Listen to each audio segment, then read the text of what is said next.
সুখ নয়, আমি দুঃখেই খুশি। সুখটা তাকে দিও আল্লাহ যাকে আমি ভালোবাসি। প্রত্যেক মানুষের জীবনে কিছু শব্দহীন কষ্ট থাকে, যার সাক্ষী কেবল সে নিজে। মন খারাপের থেকে শরীর খারাপ হলে নিজেকে বেশি দুর্বল মনে হয়। আপন মানুষের অভাব নেই, কিন্তু কষ্ট বোঝার মতো কেউই নেই।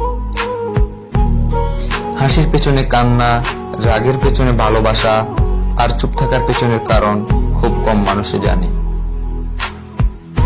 টাকাই এখনকার দিনে সবচেয়ে গুরুত্বপূর্ণ।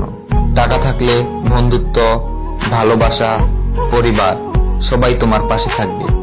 শুনতে খারাপ লাগলেও এটাই বাস্তব। জীবন তো চলেছে ঠিকই, তবে ঠিক পথে নাকি ভুল পথে সেটাই বুঝতে পারছি না।